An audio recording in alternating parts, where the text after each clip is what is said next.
So I have decided for the month of October that I am going to be walking 20,000 steps a day, and I'm also going to be following a mucusless diet according to Professor Arnold Ehret. And one of the reasons I'm doing this is because I like the lifestyle of walking 10 miles a day. I like the freedom while I can sort of get out of my house and move my legs. I enjoy the social aspect of walking. I like the fitness, I like the mental benefits, and I love being out in nature. And the reason I'm following the mucusless diet is just to experiment, just to try something new out of curiosity. And if you don't know what that is, it's basically a plant-based diet, just centered around fruits and vegetables. Basically no starches, apart from sweet potatoes.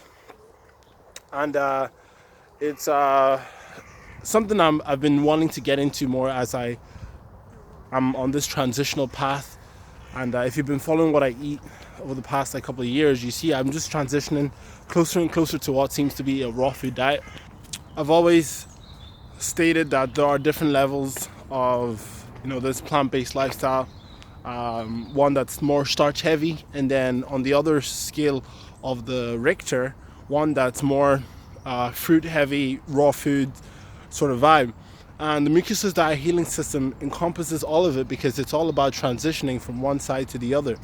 Not everybody wants to do that, but I've been on the journey, and what I notice is that the closer I get to fruit-based, all sort of high raw food lifestyle, the better I feel. And if that option is there, I'm gonna take it. You know what I mean? If I know for some people it's not really possible to give something like this a go because maybe they have a huge family, they have to feed the whole family and stuff like that.